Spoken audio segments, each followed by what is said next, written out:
بسم اللہ الرحمن الرحیم. السلام علیکم ناظرین, آپ دیکھ رہے ہیں سوال. میں ہوں barrister Ehtesham Amir Uddin. Prime minister of Pakistan Imran Khan صاحب کا آج کا ٹویٹ میں تھوڑی دیر میں پڑھتا ہوں آپ کے سامنے, لیکن اس سے پتہ یہ لگتا ہے کہ اس ملک میں قانون کی بالادستی کی کیا صورتحال ہے اور قانون کا نفاذ کس حد تک ہو رہا ہے.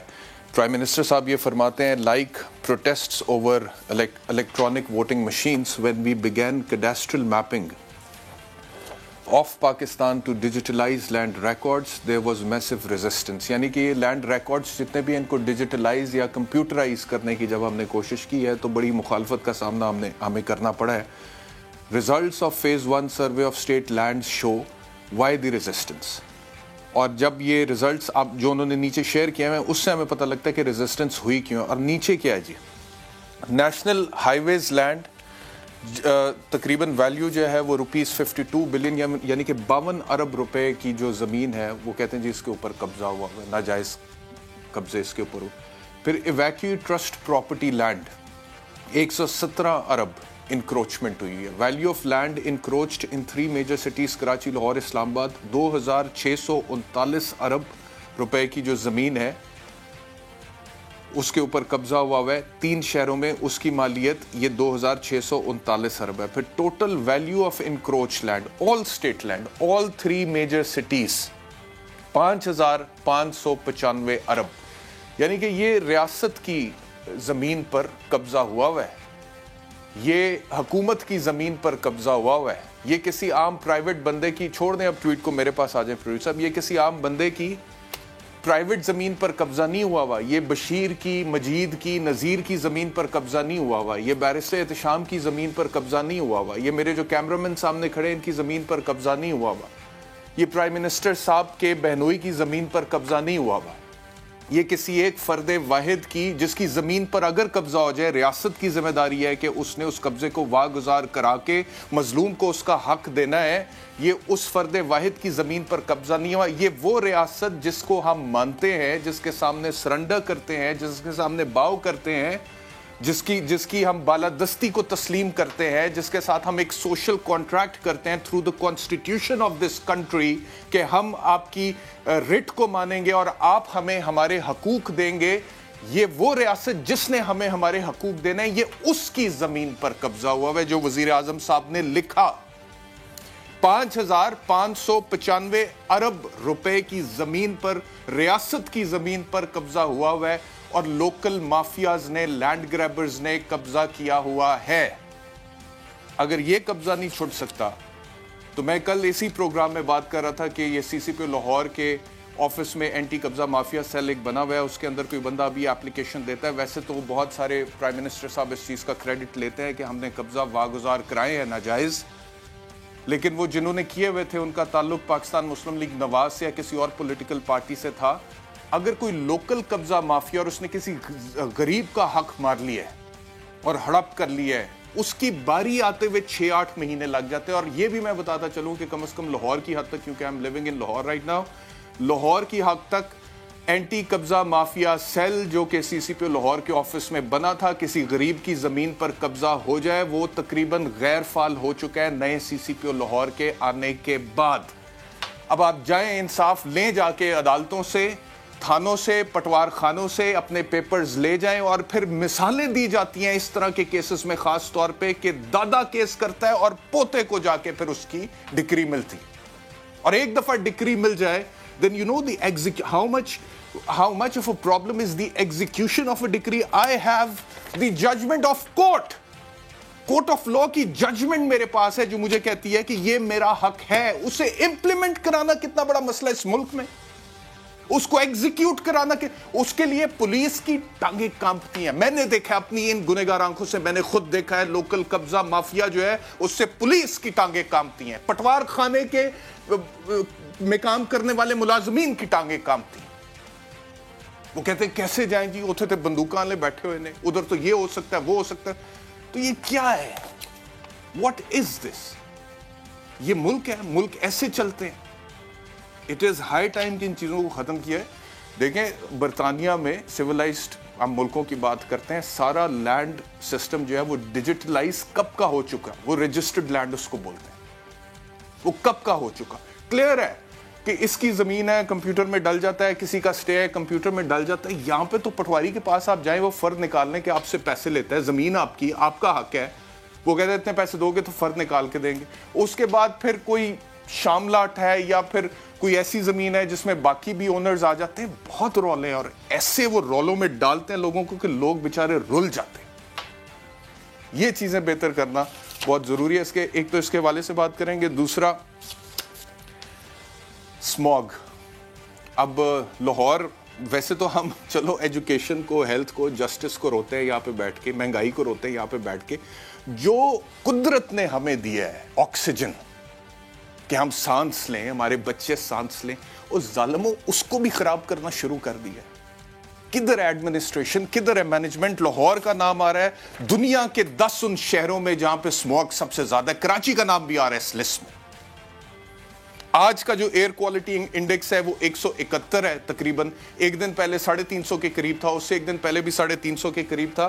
اور میں آپ کو بتاؤں کہ جب 300 سے 500 کے درمیان ایئر کوالٹی انڈیکس ہوتا ہے, یہ دہلی میں چھٹیاں ہو گئی, اسکول میں بچے انہوں نے کہا نہیں جائیں گے 2 دن کے لیے, یہ سموگ کا جو حال ہے وہاں پہ بھی بہت زیادہ ہوتا ہے. تو 300 سے 500 کے درمیان اٹ از ہیزرڈس, خطرناک ہے. یعنی کہ یہ پھیپڑوں میں آپ آکسیجن نہیں, یہ زہر جا رہا ہے پھیپڑوں کے اندر, میرے بچوں کے, آپ کے بچوں کے پھیپڑوں میں زہر جا رہا ہے. This is very damaging for the health. 200 سے 300 کے درمیان جب یہ ایئر کوالٹی انڈیکس ہوتا ہے اٹ از ویری انہیلدی. 150 سے 200 انہیلدی, 100 سے 150 انہیلدی فار سینسٹیو گروپس, اور 50 سے 100 ماڈریٹ ہوتا ہے. 0 to 50 گڈ ہوتا ہے, یعنی کہ 0 to 50 ہونا چاہیے. اور یہ ہے جی 300, 350, 400. اور کیسے کیا کریں, کدھر جائیں؟ آپ سانس لینے کے لیے لاہور سے باہر چلے جائیں, یا بہاولپور میں بھی سموگ کا مجھے پتہ لگا ہے, کراچی میں بھی سموگ ہے, کدھر جائیں سانس لینے؟ اس حوالے سے بھی بات کریں گے. بلکہ کیپٹن محمد عثمان کمشنر لاہور ہمارے ساتھ ہے, ہمیں جوائن کیا. مظہر عباس صاحب سینئر اینالسٹ ہمارے ساتھ ہوں گے. جنرل اعجاز اذان صاحب ڈیفنس اینالسٹ ہمارے ساتھ ہوں گے. کیپٹن محمد عثمان صاحب بہت شکریہ ہمیں جوائن کرنے کے لیے. سر یہ سموگ کا تو کچھ کر دیں, مطلب کہ یہ تو وہ عدالتی لیول پہ بھی ٹیک اپ ہوا ہے.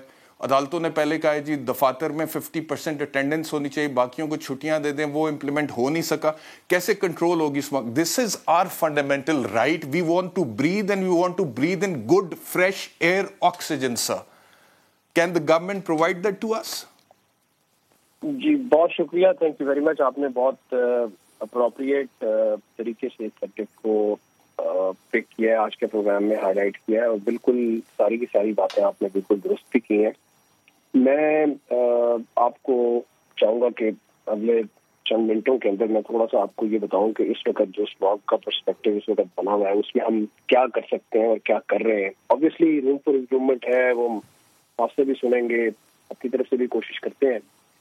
لیکن دیکھیں سموگ کا ایشو جو ہے وہ ہم سب کو پتا ہے کہ آج کا نہیں ہے. آبویسلی اس میں بہت سارے کنٹریبیوٹنگ فیکٹرز ہیں, لیکن آج میں آپ کو یہ بات تسلی کے ساتھ بتانا چاہتا ہوں کہ اس وقت جتنے بھی کنٹریبیوٹنگ فیکٹرز ہیں وہ کسی نہ کسی حوالے سے ہماری ایفیشنسی میں کمی ہوگی, لیکن کسی نہ کسی حوالے سے ہم اس کو کور ضرور کیے ہیں. یعنی کہ اگر ہم سٹارٹ کریں, اگر ہم بھٹوں سے, تو آج سے 4-5 سال پہلے بھٹوں میں تو مطلب آپ ہاتھ نہیں لگا سکتے تھے, بھٹے بند ہو جاتے تھے, اینٹیں اویلیبل ہونا بند ہو جاتی تھی, مہنگی ہو جاتی تھی.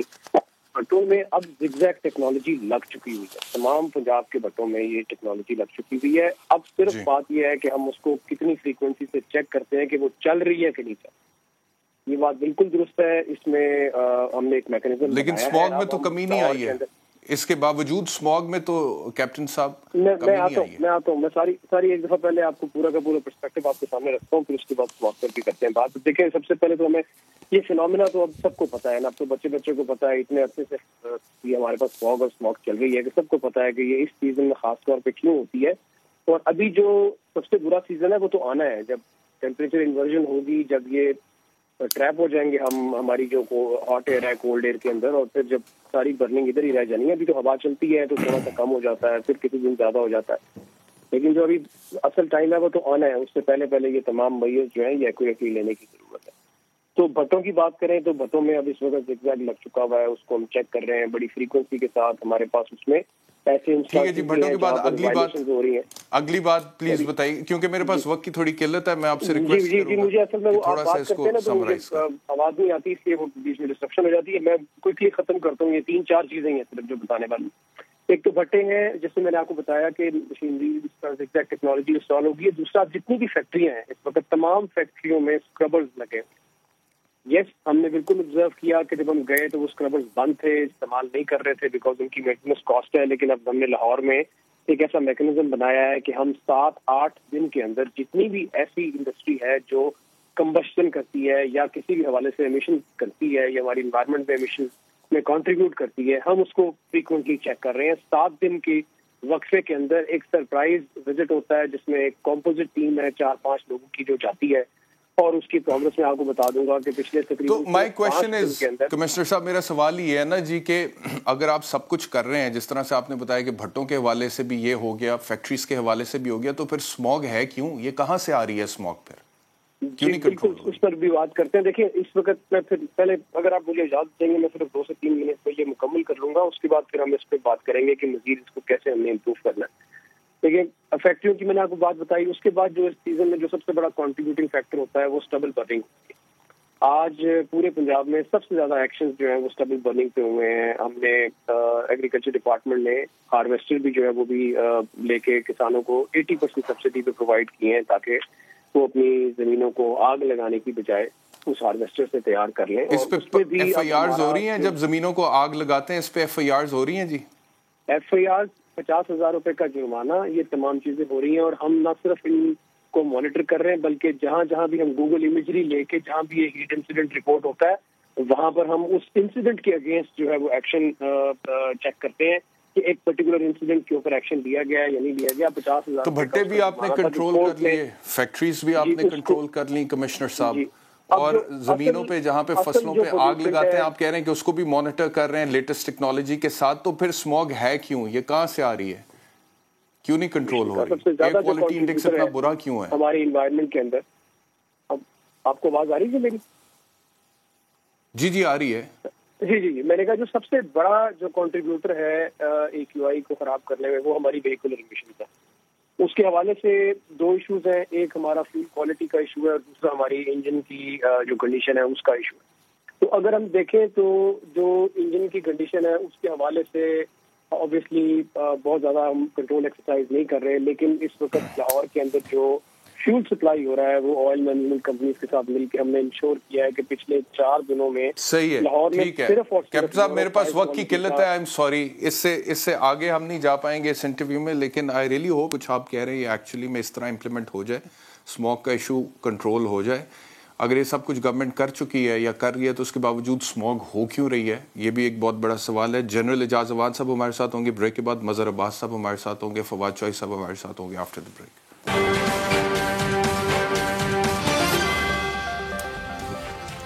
ویلکم بیک ٹو سوال. جین صاحب مجھے فرمائیے گا کہ یہ جو میں نے پرائم منسٹر صاحب کا ٹویٹ, اسموگ کے حوالے سے بھی ضرور پلیز بات کیجیے گا, لیکن یہ جو پرائم منسٹر صاحب کا ٹویٹ انکروچمنٹ کے حوالے سے, ناجائز قبضوں کے حوالے سے, اور انہوں نے بتایا کہ تقریباً 5,595 ارب روپے کی حکومت کی زمین ہے جس کے اوپر قبضہ مافیا قابض ہو کر بیٹھا ہوا ہے ناجائز طریقے سے. واٹ وڈ یو سے اباؤٹ اٹ؟ یہ اور اس میں ابھی پرائیویٹ لوگوں کی زمین نہیں ہے, اس میں کسی غریب آدمی کی زمین نہیں ہے, اس میں کہ مڈل کلاس والوں کی, اور بے شمار کیسز ہیں جنرل صاحب. آئی کین ٹیل یو, میں پریکٹس کرتا ہوں, لوگ روتے ہوئے آتے ہیں کہ ساری زندگی محنت کر کے زمین کا یہ ٹوٹا خریدا تھا, سر ناجائز قبضہ ہو گیا, اب چھڑوا ہی نہیں سک رہے. Thank you very much Ehtesham صاحب, آپ نے مجھے پروگرام میں بلایا. پہلی بات یہ ہے کہ عمران خان صاحب نے جو کہا ہے پرائم منسٹر آف پاکستان نے, وہ ٹویٹ نامکمل ہے. ایک تو یہ کہ ان کے زمین کے اندازے شاید آدھے سے بھی کم ہوں, اور اس ٹویٹ میں یہ بھی اگر شامل ہو جائے کہ یہ قبضے کراتا کون ہے. میں آپ کو آن ایئر کہہ رہا ہوں, جس کو لاکھوں لوگ سن رہے ہوں گے, یہ قبضے MPAs, MNAs, bureaucrats اور باقی اسٹیٹ انسٹیٹیوشن کی بیکنگ سے ہوتے ہیں. پاکستان میں کوئی شریف آدمی جرم نہیں کر سکتا, بھلے وہ دودھ میں ملاوٹ ہو یا ریڑھی پہ گندا فروٹ بیچنا ہو, کوئی کر ہی نہیں سکتا جب تک